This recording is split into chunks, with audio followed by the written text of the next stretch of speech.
মানুষের অধিকার এটা নিয়ে এত ছেলেখেলা করছে দিল্লির নির্বাচন কমিশন, বারে বারে থাপ্পড় খাচ্ছে কোর্টের কাছে এতবার থাপ্পড় খাচ্ছে। এটা থেকে স্পষ্ট হয়ে যাচ্ছে যে নির্বাচন কমিশন পদে পদে ভুল করছে। বিজেপির বিহাফে বসঙ্গদের মতন নির্বাচন কমিশন কাজ করছে। এখানে এই যে তালিকায় যাদের নাম আছে, আমি আপনাদের চাইলে নাম ধরে ধরে বলতে পারি, এরা সবাই স্থানীয় এলাকায় তৃণমূলের কর্মী এবং বাহিনী বলে পরিচিত। যেমন বিজেপি করেছে তেমন করে তৃণমূল মানুষের নাম বাদ দেওয়ার জন্য, যাকে পছন্দ নয় তার নাম বাদ দেওয়ার জন্য এই সমস্ত ব্যবস্থাপনা করে বেড়াচ্ছে। এটা একেবারে পরিষ্কার এবং স্পষ্ট কমপ্লেন করা হচ্ছে। নির্বাচন কমিশন কি নির্ভুল ভোটার তালিকা চায়? না, নির্ভুল ভোটার তালিকা চায় না। বুথের ভোটে তৃণমূল জিতে আছে। রাজ্য সরকার অযোগ্য এবং অপদার্থ, সেই কারণে কোর্টের থাপ্পড় খেয়ে ৮,০০০ নাম দিতে হয়েছে। আমরা কোনো কর্পোরেট সংস্থা বা রাজনৈতিক দলের অর্থে পরিচালিত নই। স্বাধীন, নির্ভীক ও সত্যনিষ্ঠা সাংবাদিকতা চালিয়ে যেতে আপনাদের এই সাপোর্ট আমাদের একমাত্র শক্তি। আপনার যদি মনে হয় জিআই সত্য তুলে ধরছে, মানুষের কথা বলছে, প্রশ্ন তুলছে, তাহলে আপনার সামর্থ্য অনুযায়ী আর্থিক সহযোগিতা করে আমাদের পাশে থাকুন। আজকে আমরা এসেছিলাম সুমিত দে, কল্লোল মজুমদার, দেবজ্যোতি দাস সহ নির্বাচন কমিশনের সঙ্গে কথা বলতে, যে এই নির্বাচনকে কেন্দ্র করে এসআইআরের নামে ভোটার লিস্টটাকে নিয়ে আর কত অসভ্যতা চলতে পারে। এটা খুব বিপজ্জনক হচ্ছে, সব মিলিয়ে যা হচ্ছে খুব বিপজ্জনক। ফলে স্যাংটিটি অফ ভোটার লিস্ট এবং সেখানে মানুষের অধিকার, এটা নিয়ে এত ছেলেখেলা করছে দিল্লির নির্বাচন কমিশন। কালকে থাপ্পড় খেয়েছে, বারে বারে থাপ্পড় খাচ্ছে কোর্টের কাছে এতবার থাপ্পড় খাচ্ছে। এটা থেকে স্পষ্ট হয়ে যাচ্ছে যে নির্বাচন কমিশন পদে পদে ভুল করছে। যে কারণে আমরা প্রথম দিন বলেছিলাম যে একটা অযোগ্য, অপদার্থ, ইল প্রিপেয়ার্ড নির্বাচন কমিশন। এখন শেষমেশ টাইম বাড়াতে হচ্ছে, আগে একবার টাইম বাড়িয়েছে, আবার এখন টাইম বাড়াতে হচ্ছে, এবং তারপর কবে কখন কী হবে তার ঠিক ঠিকানা নেই। এবং এগুলো ইচ্ছা করেই করছে বলে আমাদের মনে হচ্ছে যে একটা বিজেপির বিহাফে বসঙ্গদের মতন নির্বাচন কমিশন কাজ করছে। যেমন তৃণমূলের বিহাফে প্রায় বসঙ্গদের মতন করে আইপ্যাক কাজ করে, প্রায় একই রকম। ফলে এটা অসভ্যতার সীমা থাকা উচিত।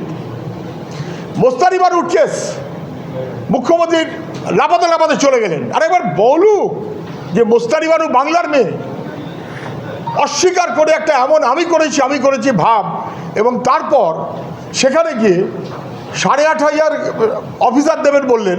আচ্ছা, দেবেন যখন, তাহলে আগে দেননি কেন? যদি আগে দিতেন তাহলে মানুষের এত হেনস্থা হতো না। তাহলে তারা জানতো যে মাঝখানে কুমার, চন্দ্র, লাল ইত্যাদি ইত্যাদি, এটাতে ফারাক হয় না কিছু। বুঝতো যে বানানে, ঠিকানায় এই গোলযোগ, লজিক্যাল ডিসক্রিপেন্সির নামে যা করা হয়েছে, মানুষকে লাখে লাখে, হাজারে হাজারে মানুষকে হেনস্থা করা হয়েছে। তার দায় যেমন বিজেপির, তেমন তার দায় তৃণমূলের। তৃণমূল সময় মতন আধিকারিক না দিয়ে এই অসভ্যতাটা করেছে। শেষমেশ নির্বাচন কমিশনের থাপ্পড়কে দিয়েছে, তাতেও দেবার মধ্যে সংখ্যা ৮,৫০০। তারপরে ওনার সংখ্যা দিয়ে হবে নাকি, লোক কোথায়? আজকে ৫টার মধ্যে জয়েন করার কথা। আমি আপনাদের বলছি, ওই তালিকাটা ভুলে ভরা। ওই ৮,৫০০ সামথিং কি তালিকা যে দিয়েছে গ্রুপ বি, ভুলে ভরা। গ্রুপ বি নয় এমন লোকের নাম ওখানে আছে।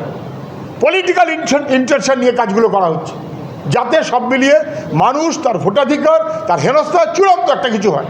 মানুষ যেন ভোট এই সংক্রান্ত ব্যাপারে অনুৎসাহী হয়ে পড়ে। এটা খুব ইচ্ছা করেই নির্বাচন কমিশন, যেমন তেমন করেই রাজ্য সরকারও এই অপরাধের দায় কেউ অস্বীকার করতে পারবে না। আমরা আজকে ছিলাম কেন? আজকে আমরা নির্দিষ্ট কারণে যেভাবে এসেছি, ফর্ম 7 নির্বাচন কমিশন বলে দিল, আচ্ছা গাদা গাদা দেওয়া যাবে। আপনাদের মনে আছে কল্যাণী রেবেলে বিজেপি 350 ফর্ম দিয়ে ধরা পড়ে গেলেন। এটা একটা ধরা পড়েছে না, ধরা পড়েনি অনেক জায়গাতে। গোটা রাজ্য জুড়ে বিজেপি একই জিনিস করেছে, বেআইনিভাবে, ইচ্ছাকৃতভাবে, না জেনে বুঝে। বুথের লোক না, অন্য জায়গার লোক, ঠিকানা নেই, কিছু নেই, অভিযোগকারীর কোনো লোকেশন নেই সেই সেন্সে কমপ্লেনের পর কমপ্লেন দিয়ে যাচ্ছেন। মুখ্যত মুসলমান সম্প্রদায়ের মানুষ, কিছু হিন্দু সম্প্রদায়ের মানুষের বিরুদ্ধেও এই কমপ্লেন দিয়েছেন। কেন? আচ্ছা, একা বিজেপি, তৃণমূল করেনি? একই জিনিস তৃণমূল করছে। আজকে আমরা ওখানে দিয়ে এসছি, ধরুন খর্দা 109 বিধানসভা, সারা রাজ্য বুদ্ধ খুঁজে বেড়ানো তো আমাদের কাজ নয়, তা নির্বাচন কমিশন করেটা কি? এত গাদা গাদা অফিসার। এই যে তালিকা দেখছেন, ধরুন এই ছাপমারাই আছে এক পাতায়, ওই হচ্ছে অভিযোগকারী এক পাড়ার লোক। কেন পরের পাতায় অভিযোগকারী একই পাড়ার লোক? কেন? এরা অভিযোগ করেছে কার বিরুদ্ধে? এরা অভিযোগ করেছে এই পাড়ার না, এই বুথের না, 10 বুথ দূরে, 20 বুথ দূরে লোকের নামে অভিযোগ করছে। কোনো কাগজ নেই, পত্র নেই, এবং নিজেদের কোনো নাম ঠিকানা কারবার নেই। এবং ইয়ারও বলছে যে ঠিক এটা গণ্ডগোল করছে, এবং এটা হেনস্থা করার জন্য হচ্ছে। বিজেপি পলিটিক্যালি যেমন হেনস্থা করেছে, এখানে এই যে তালিকায় যাদের নাম আছে, আমি আপনাদের চাইলে নাম ধরে ধরে বলতে পারি, এরা সবাই স্থানীয় এলাকায় তৃণমূলের কর্মী এবং বাহিনী বলে পরিচিত। একা বিজেপি না, তৃণমূল একই জিনিস করছে। ধরুন এখানে যাদের বিরুদ্ধে অভিযোগ করা হচ্ছে, এরা কিন্তু মুসলমান সমাজের লোক। অভিযোগ যিনি করছেন তিনি তৃণমূল। যেমন বিজেপি করেছে, তেমন করে তৃণমূল মানুষের নাম বাদ দেওয়ার জন্য, যাকে পছন্দ নয় তার নাম বাদ দেওয়ার জন্য এই সমস্ত ব্যবস্থাপনা করে বেড়াচ্ছে। এটা একেবারে পরিষ্কার এবং স্পষ্ট। কমপ্লেন করা হচ্ছে, কোনো অ্যাকশন নেই। এই একের পর এক সব নামের লিস্ট, কাদের নামে কমপ্লেন করা হয়েছে: সৈফুল আলম, রহিলা মণ্ডল, আকলিমা বিবি। জেনে বুঝে যিনি কমপ্লেন করছেন তিনি কিন্তু তৃণমূল, ইনস্ট্যান্ট কেসে তৃণমূল। এই যে কমপ্লেন করছে তৃণমূলের লোক, কে কোথায় কার আত্মীয় বন্ধু সব নামের তালিকা করে দেওয়া আছে। আমরা এই কমপ্লেন দিয়ে এসছি, একই রকমভাবে একটা কমপ্লেন আমরা দিয়ে এসছি। ধরা যাক হাওড়া মধ্য, যিনি কমপ্লেন করছেন তার ঠিকানা কি? তার ঠিকানায় 24-1 ওয়েস্ট বেঙ্গল, ভুতুরে কারবার। যিনি কমপ্লেন করছেন তার ঠিকানা কি? 243 ওয়েস্ট বেঙ্গল। এইরকম আর কি, 24-1 ওয়েস্ট বেঙ্গল। ফলে হচ্ছেটা কি এটা? এবং এরা কিন্তু তৃণমূল, এবং এগুলো পিছন থেকে আইপ্যাক ব্যবস্থা করছে, তাও বোঝা যাচ্ছে। ওদের দেখার দরকার। তাহলে এই অভিযোগগুলো, এটা হাওড়া, আমি একটা হাওড়া দেখালাম, একটা ঘটনা দেখালাম। আমি এরকম চাইলে আরও দিতে পারি, এগুলো আমরা জমা দিয়ে এসছি আজকে। আমরা আবার কালকে বা পরশু যদি মনে হয় কিছু দেবো, আমরা সব তো আমরা দিতে পারবো না, দেবও না। নির্বাচন কমিশন কি নির্ভুল ভোটার তালিকা চায়? না, নির্ভুল ভোটার তালিকা চায় না। কীরকম হচ্ছে? ধরুন দিস ইজ 150 যাদবপুর, এরকম পরপর বুথ দেখাতে পারি। একটা বুথ, অংশ নম্বর, নাম 2, P Majumdar and K Banerjee health centre, ইত্যাদি ইত্যাদি। 2025 সালের অক্টোবর মাসের ভোটার লিস্টে এদের নাম আছে। 2025 সালের ডিসেম্বরে ওই যে লিস্টটা বেরোলো খসড়া, তাতে এদের নাম নেই, মৃত, এলাকায় নেই, পারমানেন্টলি শিফটেড। এই যে তালিকা, এবারে 2024-এর ভোটের দিন সবাই জানেন কারা কারা ভোট দিল ঠিক করা হয়, নির্বাচন কমিশনও ঠিক পারে, পলিটিক্যাল পার্টিও ঠিক পারে। তাতে দেখা যাচ্ছে এই যে মোট 303টে বুথে 428 বাদ গেছে, মৃত।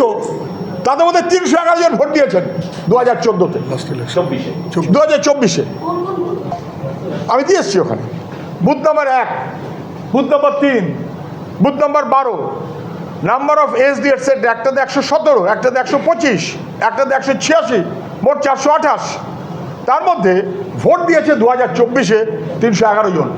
বুথের ভোটে তৃণমূল জিতে আছে।